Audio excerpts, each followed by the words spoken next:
بسم اللہ الرحمن الرحیم۔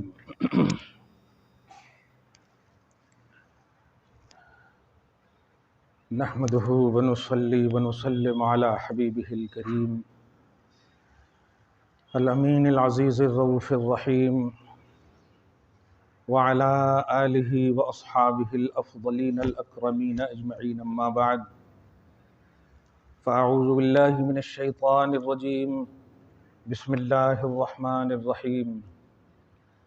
عفا اللہ عنک لما اذنت لهم حتی یتبین لک الذین صدقوا وتعلم الکاذبین، صدق اللہ العظیم۔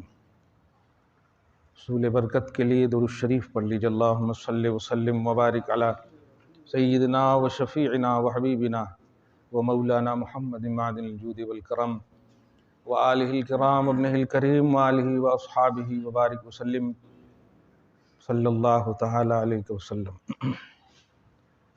سورہ توبہ کی آیت نمبر 42 تک کا درس ہو چکا ہے۔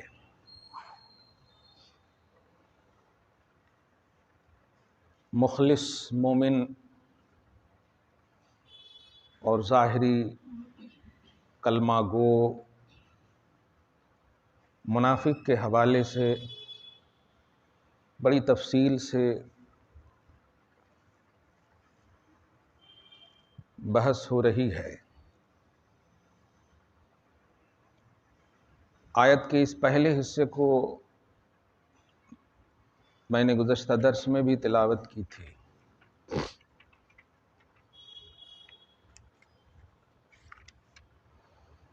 اس آیت کے پہلے حصے کو سمجھنے کے لیے سورۃ النور کی آیت نمبر 62 تاکہ تفسیر الآیت بالآیت کا ایک بہترین عنوان ملے۔ اللہ سبحانہ فرماتا ہے، ان الذین یستأذنونک، حبیب مکرم جو بھی آپ سے اجازت طلب کریں گے اور کرتے ہیں، اولئک الذین یؤمنون باللہ ورسولہ، در حقیقت وہی اللہ اس کے رسول پر ایمان رکھتے ہیں۔ حضور پاک صلی اللہ علیہ وسلم سے اجازت طلب کرنا ایمان باللہ کی بھی علامت ہے۔ فَإِذَا اسْتَأْذَنُوكَ لِبَعْضِ شَأْنِهِمْ، پھر جب بھی وہ اپنے کچھ کام کے لیے اجازت طلب کریں، فَأْذَن لِمَنْ شِئْتَ مِنْهُمْ، تو آپ ان میں سے جسے چاہیں اجازت دینے کا آپ کو اختیار ہے۔ یہ آیت دھیان میں رکھیے گا، اور یہ تفسیر الآیت بالآیت کے تحت مطالعہ کریں گے آپ، جو صرف ترجمہ امت کو دیا ہے لوگوں نے، جو در حقیقت ایمان نہیں ہے۔ نبی سے قریب کر دینا یہ قرآن کا کانسیپٹ ہے، اور خدا سے قریب کر دینا یہ نبی کا کانسیپٹ ہے۔ داعی الی اللہ یہ نبی کی شان ہے، اور داعی الی الرسول یہ خدا کی شان ہے۔ یعنی اللہ کے لیے دعوت دینا، اللہ کی طرف بلانا یہ نبی کی شان ہے، اور نبی کے پاس بھیجنا یہ خدا کی شان ہے۔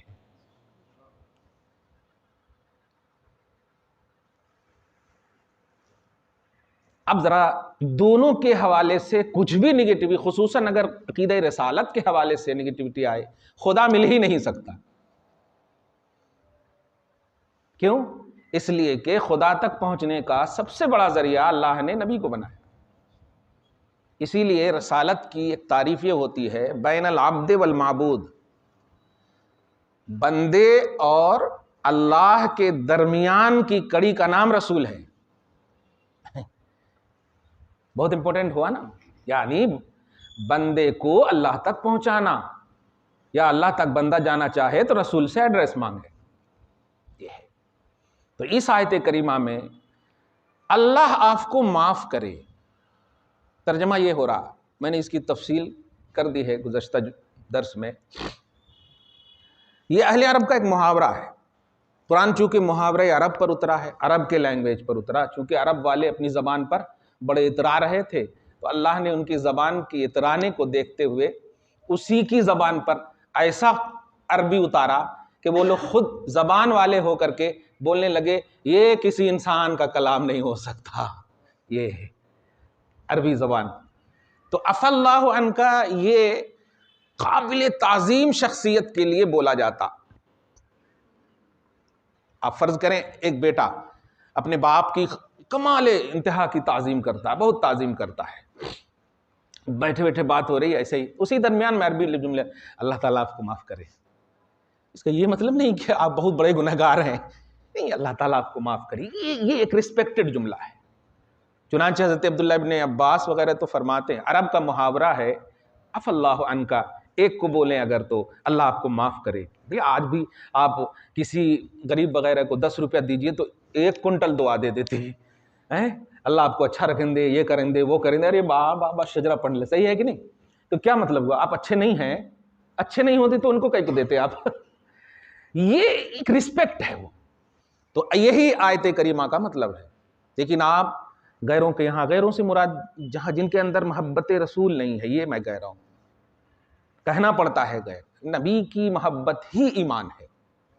تو ترجمہ قرآن میں اگر نبی کی محبت نظر نہ آئے، نگیٹیوٹی نظر آئے تو بہت ہی، پھر ایمان کہاں رہا؟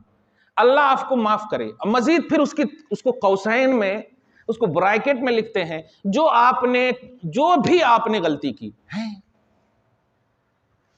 گزشتہ کہا تھا میں نے، وہ نبی ہی نہیں ہو سکتا جو غلطی کرے، کیونکہ غلطی کریں گے تو پھر غلط کرنے والوں کو روکیں گے کیسے؟ ساری غلطیوں کو ختم کرنے کے لیے تو نبی آتے ہیں، اور وہی اگر غلط ہوں تو، اس لیے نبی کا معصوم ہونا، جیسے غلطی سے، خطا سے معصوم ہونا لازم ہے نبوت کے لیے۔ تو یہاں پر کیا ہے؟ اللہ آپ کو معاف کرے سے مراد اللہ پاک فرمائے آپ سے کوسوں دور ہیں نبی گناہ، اللہ آپ کو معاف کرے۔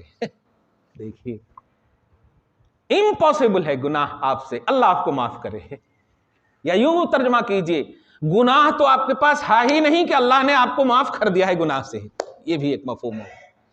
مگر آگے کی جو لما اذنت لہم، ان منافقوں کو آپ نے اجازت کیوں دی؟ ایک نام ہے جد بن قیس، ایک بڑا پیسے والا منافق، بڑا پیسے والا منافق، سمجھ رہے ہیں کوئی گالی نہیں ہے یہ، دیکھیں جیسے مومن، کافر، منافق عربی لفظ ہے، تو جو کھلے عام اللہ رسول کا کلمہ پڑھے، دل سے اللہ رسول کو مانے، اسے مومن کہتے ہیں۔ عربی میں اسم فاعل کا صیغہ ہے، ایمان لانے والے، مومن ہے نہیں، جیسے مصلی نماز پڑھنے والے کو کہتے ہیں، ایسے مومن ایمان لانے والے۔ کافر کفر سے ہے، یعنی اللہ اس کے رسول کا کلمہ نہ پڑھنے والے، اللہ رسول کو نہ ماننے والے۔ اور منافق زبان سے پڑھنے والے اور دل سے نہیں پڑھنے والے، یہ ہے منافق۔ زبان سے ایک دم بالکل ویری ویری مسلم، ہاں بہت بڑا مسلم، آمنا باللہ والیوم الآخر، ہم اللہ رسول پر ایمان رکھتے ہیں وغیرہ زبان سے، لیکن دل میں اس کے ایمان نہیں۔ یہ کیوں کہتے تھے؟ تاکہ دونوں لڈو ان کے ہاتھ میں آئے، یہ بھی ایک دم بالکل ہمارے خلاف سختی قانون نہ بنائے اور پھر وہاں بھی ہمارا ملتا جائے۔ تو بڑے دولت مند ہوتے یہ لوگ، بہت پیسے والے۔ ان میں سے ایک نام ہے جد بن قیس۔ جب غزوہ تبوک میں رسول اللہ صلی اللہ علیہ وسلم جا رہے تھے، سب کو اپنے اعلان عام فرما دیا تھا، سب کو جانا ہے، اور چنانچہ سب سے زیادہ بھیڑ اسی میں تھی، 30,000 سے زیادہ لشکر، ہاں اگرچہ اپوزیشن آئے ہی نہیں اور بغیر اس کے جیت لیے۔ اس نے آ کر رسول اللہ صلی اللہ علیہ وسلم کی بارگاہ میں عرض کیا، عرض کیسے کہا، عرض تو عاشقوں کی شان ہے، کہا یا رسول اللہ ہم آپ کو اتنا مال دے دیتے ہیں، میری کیا ضرورت ہے، میرے پاس بہت مال دولت ہے، ہم مال کے ذریعے آپ کی مدد کر دیتے ہیں، ہم نہیں جاتے ہیں، آپ مجھے اجازت دے دیجیے۔ تو آپ ذرا غور کریں، یہاں پر بھی حضور پاک صلی اللہ علیہ وسلم نے سب سے پہلے چہرہ پھیرا۔ یہیں سے سمجھ جانا چاہیے کہ نبی جو کبیدہ خاطر ہو رہے ہیں، دل سے اجازت نہیں دے رہے، تو آپ نے چہرہ پھیر کر کے سر ہلا دیا، صرف وہ سمجھ گیا کہ اجازت مل گئی، جا کر چیخنے چلانے لگا کہ نبی کو تو کچھ معلوم ہی نہیں ہے۔ تو اللہ پاک نے دیکھیے ان کا بھانڈا پھوڑا، آقا میرے حبیب اللہ آپ کو معاف کرے، بڑے بولے ہو آپ، دیکھیے ہاں بڑے بولے ہو آپ، رحمت للعالمین کا اتنا غلبہ ہے آپ کے اوپر. لما اذنت لہم، آپ نے انہیں کیوں اجازت دے دی؟ ابھی اس لفظ کیوں سے جو صرف کتابوں کی دنیا میں رہنے والے ہیں وہ کہتے ہیں اس کا مطلب نبی کو نہیں معلوم ہے. یہ دیکھیں، تو ہم سب کا بھی عقیدہ یہی ہونا چاہیے کہ نبی کو معلوم نہیں ہے، نبی کو معلوم کرایا گیا ہے. سمجھ رہے نا؟ یہ عقیدہ ہے ہمارا. معلوم تو اللہ کو ہے، نبی کو بتایا گیا ہے، یہ عقیدہ. سمجھ رہے نا؟ لیکن اس آیت کے ترجمے میں تقریباً کتابیں، خاص طور سے تفہیم القرآن، توضیح القرآن اگر آ جائے آپ کے پاس دیکھیے گا، بریکٹ میں بھی نبی کو 40 سال، کمال ہے 40 دن میں حضرت عیسیٰ کو نبوت مل جائے. 40 دن میں اٹھ بھی نہ سکے. اب 40 دن بچے کا کیا ہوتا آپ سوچ رہے ہیں؟ اور وہ کہہ رہے ہیں آتانی الکتاب وجعلنی نبیا، مجھے اللہ نے کتاب بھی دیا ہے. اب کتاب اٹھا نہیں سکتے اور کہہ رہے ہیں کتاب دیا ہے. 40 دن کا آپ سمجھ رہے ہیں. تو نبی جو ہوتا ہے نا، وہ شروع سے پیدا ہوتے ہی اللہ کے دائرہ عصمت میں آ جاتا. اظہار اللہ تعالیٰ جب چاہے کرواتا ہے. تو عیسیٰ علیہ السلام کا 40 دن میں اظہار کرا کر ذہن دیا کہ جو ان کا بھی نبی ہوگا ان کا کیا مقام ہوگا. سمجھ رہے نا؟ محمد عربی صلی اللہ علیہ وسلم عیسیٰ کے بھی نبی ہیں. ہاں، اب یہ ڈیویژن کرنا کہ 40 سال سے پہلے تک جو غلطی ہوئی اللہ وہ معاف کرے. یہ دیکھیے عیسیٰ علیہ السلام اگر ہوتے نا تو جہاں وہ ہاتھ دھر کے مردے کو زندہ کرتے تھے نا، وہ زندے کو مردہ کر دیتے. یہ تو کیسا ہے؟ اس طرح کیسے بول سکتا ہے؟ معاذ اللہ. ہاں، لما اذنت لہم، کیوں آپ نے اجازت دی. یہاں پر کیوں اجازت دی کے سوال سے کسی نے کہا کہ حضور کو اجازت کا اختیار نہیں. اسی لیے میں نے سورہ نور کی آیت نمبر 62 تلاوت کی تھی، حبیب جسے آپ چاہیں اجازت دے دیں. یہ ہے، یہ اس لیے تلاوت کی تھی میں نے. گویا اس آیت کریمہ کو اگر مجمل مانا جائے، یعنی اگر اجازت کا اختیار نہیں ہے تو وہ آیت کریمہ اتر کر کے اس نہ ہونے کو ہونے میں بدل دیا ہے. کیوں آپ نے اجازت دی؟ یعنی ابھی میں نے آپ کو اختیار نہیں دیا. اس آیت کریمہ کو نازل کر کے اللہ پاک نے کہا فَأَذَن لِمَنْ شِئْتَ مِنْهُمْ، آپ جسے چاہیں اجازت دے دیں. سمجھ رہے ہیں آپ؟ اور یہی ہم سب کا عقیدہ ہے کہ اللہ تعالیٰ جب جہاں جیسے جس وقت جس کی ضرورت پیش آئی اللہ نے آیت اتاری. دفاع رسالت یعنی نبی کا اور رسول کا ڈیفینس کرنا یہ اللہ کی شان ہے، اور اللہ کا ڈیفینس کرنا یہ رسول اللہ کی شان ہے. یہ ہے کانسیپٹ توحید اور رسالت کا. خیر، حتی یتبین لک الذین صدقوا، آپ کے سامنے سچوں اور آپ کے سامنے جھوٹوں کا اظہار ہو جاتا تو ٹھیک تھا، اور ہو گیا. اسی میں اظہار کر دیا اللہ پاک نے کہ یہ جھوٹے ہیں جن کو آپ نے اجازت دی ہے. اب آگے دیکھیے 2 آیت بڑی اہم آ رہی ہے. آیت نمبر 43 اللہ فرماتا ہے، سنیے، لا یستأذنک الذین یؤمنون باللہ والیوم الآخر، جو اللہ اور یوم آخرت پر ایمان رکھتے ہیں حبیب، وہ آپ سے چھٹی نہیں مانگیں گے. دیکھیے کتنی، وہ آپ سے چھٹی نہیں مانگیں گے. ان یجاہدوا باموالہم وانفسہم، اس بات سے کہ وہ اپنے مالوں سے اور اپنی جانوں سے جہاد کرنے کی چھٹی نہیں مانگے، جو اللہ اور یوم آخرت پر ایمان رکھتے. واللہ علیم بالمتقین، اور ایسے مجاہدین کو، متقین کو اللہ خوب جانتا ہے. تو کون مانگیں گے آپ سے؟ انما یستأذنک الذین لا یؤمنون باللہ والیوم الآخر، وہ مانگیں گے جو اللہ اور یوم آخرت پر ایمان نہیں رکھتے ہیں. واہ واہ، یہ دیکھیں یہاں پر کتنا لطیف اشارہ ہے. حضور کی اجازت، اذن حضوری، جب تک حضور کی اجازت نہ ہو آپ کہیں نہیں جا سکتے. کیوں؟ اس لیے کہ ایمان والے ہیں آپ. اور اللہ فرماتا ہے کہ جو اللہ اور یوم آخرت پر ایمان رکھے وہ کبھی بھی پیچھے نہیں ہٹیں گے، رسول سے پیچھے نہیں ہٹیں گے، وہ چھٹی نہیں لیں گے. اسی لیے آپ دیکھیے نماز میں بھی صحابہ ہوتے اور پکار لیتے تو نماز توڑ دینے کا حکم تھا اور توڑ دیتے نماز. یہ اسٹرانگنیس آپ سمجھیں، یہ مجبوری نہیں ہے، قادر خدا کی طرف سے عطا کردہ قدرت ہے. ان اللہ علی کل شیء قدیر کی عظمت حکمت ہے کہ اللہ کتنا پاور والا ہوگا جب اپنے حبیب کو اتنا پاور عطا کر رہا ہے. یہ سب سے اہم ہے. تو توحید نکھرتی ہے اس شان رسالت میں. لیکن نبی کی شان گھٹا کر کون سے خدا کی عظمت بڑھا رہے ہو آپ؟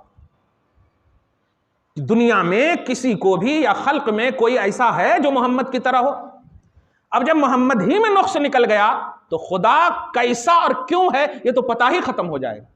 کیونکہ اب کون بتائے گا خدا کو عظمت والا جب محمد ہی میں نقص نکل گیا؟ سمجھ رہے نا آپ؟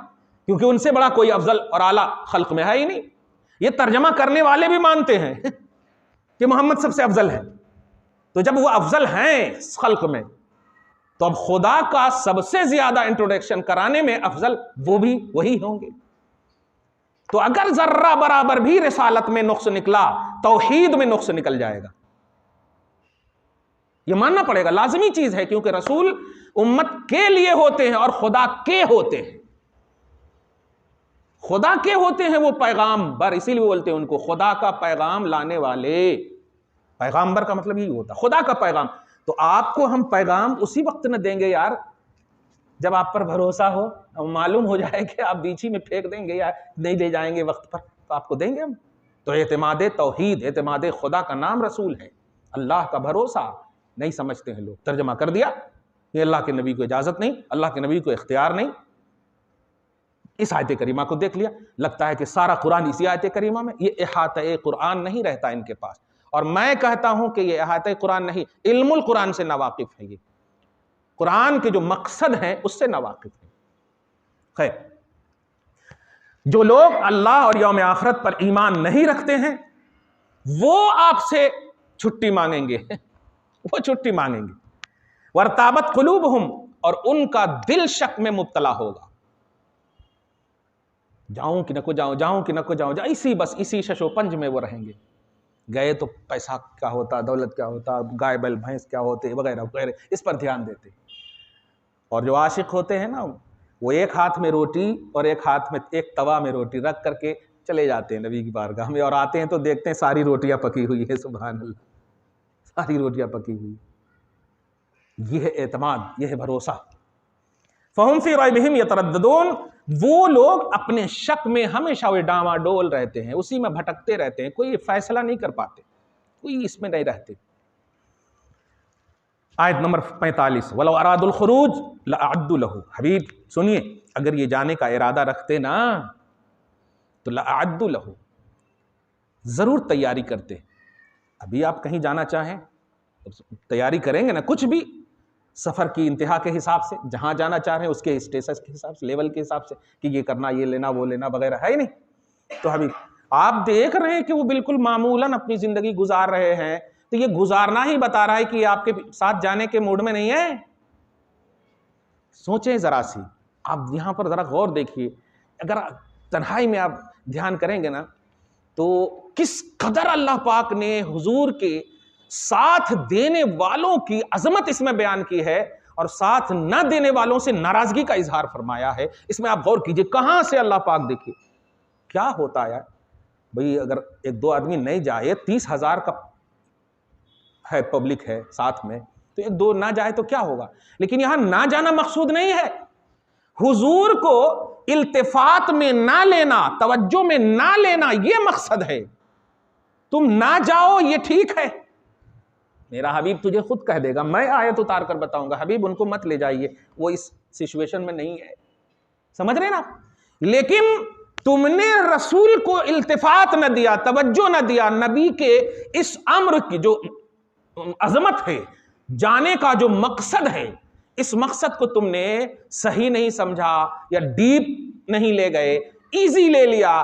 اس ایزی لینے کی وجہ سے اللہ تعالیٰ بس اسی کو عنوان بنائے ہوا اور نبی کو ایک دم دھارس بندھا رہا. حالانکہ آپ غور کریں میجارٹی ہے نبی کے ساتھ، نہیں آئے ایک دو، نہیں آئے. لیکن دیکھیں اب حبیب اگر یہ جانا چاہتے نا تو لَأَعَدُّوا لَهُ، وہ ضرور تیاری کرتے. لیکن سنیے، لیکن کَرِهَ اللَّهُ انبِعَاثَهُمْ، اللہ تعالیٰ ان کو بٹھانا ہی چاہتا ہے.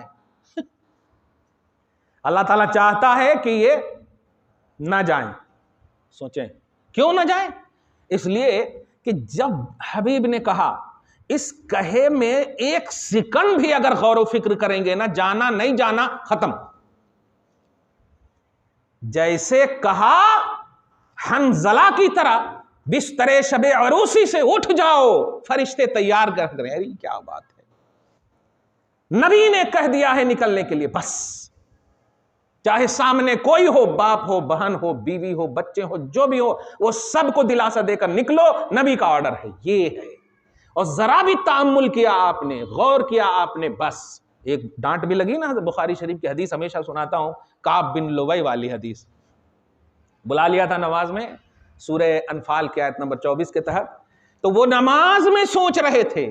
وہ نماز کے باہر ہوتا تو پتہ نہیں کیا ہوتا، نماز میں سوچ رہے تھے جو افضل العبادات ہے، جاؤں نہیں جاؤں. بہرحال جلدی جلدی نماز پڑھ کے گئے. نبی علیہ الصلوۃ والسلام نے غصے کے عالم میں ارشاد فرمایا، ما منعک ان تجیبنی اذ دعوتک، دیری کیوں کیا آنے میں دیری؟ میں نے بلایا تھا تمہیں. یا رسول اللہ نماز میں تھا، تمہیں جانتا تھا. لیکن اللہ پاک نے کیا فرمایا ہے، جب نبی بلائے حاضر ہو جاؤ، جب نبی بلائے حاضر ہو جاؤ. آپ غور کر رہے ہیں، خدا کی عبادت کر رہے تھے نا وہ. آج لوگ یہی کہتے ہیں کہ نفل وغیرہ پڑھنے والوں کو تکلیف ہوتی، اس صلاۃ والسلام وغیرہ جب ہوتا رہتا تکلیف ہوتی.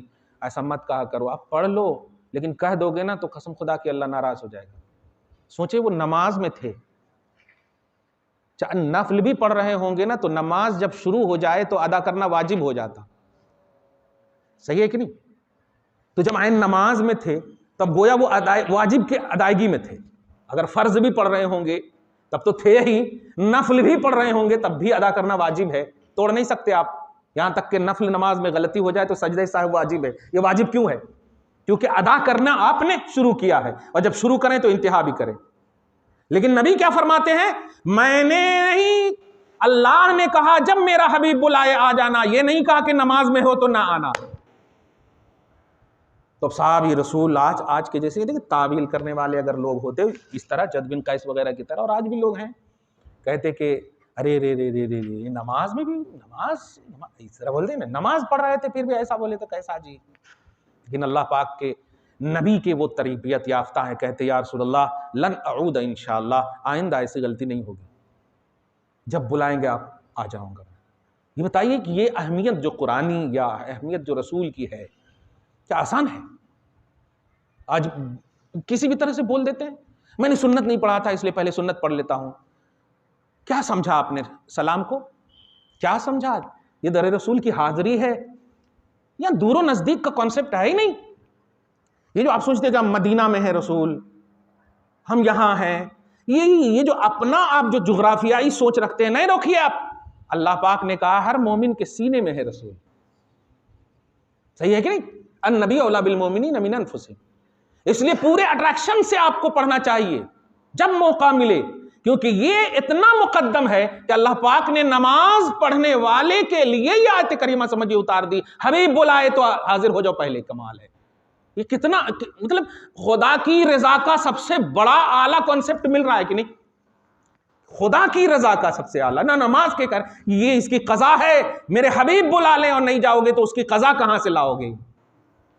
نہیں ہے. اس لیے غفلت نہیں کرنا. قرآن کہتا ہے کہ حبیب سنیے، میں نے خود چاہا، کیونکہ آپ نے جب بلایا ان کو تو یہ تعویل کرے جاؤں کہ نہیں جاؤں، یہ اتنی دیر بھی میں برداشت نہیں کرتا. میں تو چاہتا ہوں حبیب بس بولیں، جس کو بولیں بس اسی وقت لبیک کہیں، آپ اسی وقت لبیک کہیں. واہ کیا بات ہے.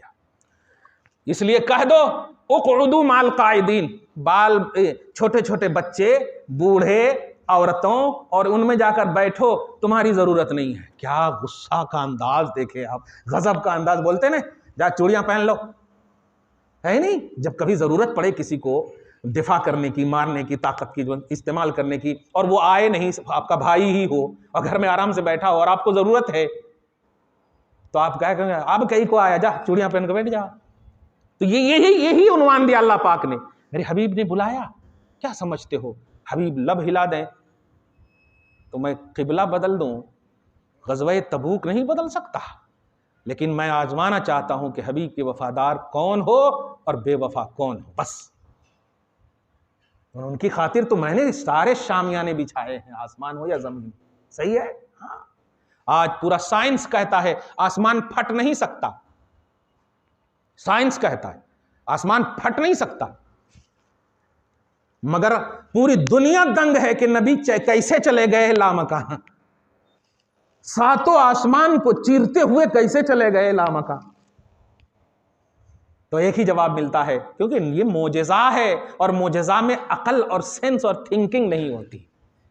جہاں عقل حیران ہو کر پیدل ہو جائے، وہاں جب آگے بڑھتا ہے تو اسے قدرت یا معجزہ یا کرامت کہتے ہیں۔ عقل میں جو نہ آئے یہ معجزہ ہے۔ خیر، حبیب کہہ دیجئے جاؤ عورتوں کے ساتھ بیٹھو، تمہاری ضرورت نہیں ہے۔ کیا بات ہے، اقعدوا مع القاعدین، بیٹھ جاؤ جا کر کے، اب ضرورت نہیں ہے۔ کمال ہے۔ لو خرجوا فیکم، میرے حبیب اگر یہ آپ میں نکل بھی جاتے نا، سنیں کیا بات ہے، ذرا عنوان قسم سے سمجھا کیجئے۔ میں تو بہت محظوظ ہوا ہوں جب ابھی مطالعہ کر رہا تھا نا، وہی عنوان جیسے آپ لوگ کبھی کبھی بول دیتے ہیں نا، کچھ لوگ بولتے ہیں، مجھے بھی کیا لے کر بیٹھے ہیں، ہو تو گیا، وہ ہو گیا نا، لیکن یہ پوچھو اللہ سے، اللہ ہو گیا نا، کتنا اس کی توہین کر رہا ہے، کتنا اس کو ذلیل کر رہا۔ دیکھیے آپ، ایک تو کہا اس نے بس کہ نہیں جا سکتا، ہزاروں تو ہیں حبیب کے ساتھ، نہیں میں حبیب کا وہمی طور پر بھی ان کی انسلٹ نہیں چاہتا ہوں، ان کی توہین ہے یہ، اور یہ برداشت نہیں ہے خدا کو۔ اللہ پاک فرماتا لو خرجوا فیکم، حبیب سنیے اگر آپ میں یہ نکل بھی جاتے نا تو ما زادوکم الا خبالا، یہ دھوکے، خسران، ناکامی کے سوا کچھ نہیں بڑھاتے، کیونکہ عین وقت پر جیسے احد میں 700 کو عبداللہ بن ابی لے کر بھاگ گیا تھا، آپ پڑھ چکے ہیں، 1000 کا لشکر تھا اپنے ساتھ، عین جنگ کے عالم میں لے کر بھاگ گیا تھا۔ تو منافق ہیں یہ، اور یہ آپ کے ساتھ چلے بھی جاتے نا تو دھوکہ، خسران، اس کے علاوہ کچھ نہیں بڑھاتے۔ اور سنیے، یہ جنگ کے حوالے سے سوچنے اور سوچوانے کے بجائے آپ کے جو صحابہ ہیں یبغونکم الفتنہ، یہ فتنہ کی تلاش میں رہ کر دوڑے ڈالتے، ارے کیا لے کر بیٹھے ہو رہا، تمہاری بیوی کتنی حسین ہے، ارے تمہارے بچے ہیں ان کو کون دیکھے گا، اس طرح سے مس یوز کر کے یا تو بھگا، نہیں صحیح کہہ رہے ہیں آپ، صحیح کہہ رہے ہیں، اس طرح سے ایک دم سبز باغات دکھا کر کے، اس لیے یہ نہیں آئے تو بہتر، نہیں آئے تو ہی اچھا۔ اور سنیے وفیکم سماعون لہم، اور تم میں ان کے طرف سے جاسوس بھی موجود ہو جاتے، اچھا ہوا جو نہیں آئے، یہ آ جاتے تو جاسوسی کرتے اور یہاں کی بات وہاں جا کر بتا دیتے تو پہلے سے تیاری ہو جاتی۔ دیکھ رہے ہیں آپ، سماعون جاسوس کو بولتے، واللہ علیم بالظالمین، اور اللہ ظالموں کو خوب جانتا ہے۔ 2 3 4 آیتیں اور بھی ہے، تھک جائیں گے آپ، اور دفاع رسالت جو رب فرما رہا ہے، حبیب حبیب حبیب حبیب کیوں کیا اس نے؟ میں ایک پوچھتا ہوں، اللہ تیری مخلوق ہے، وہ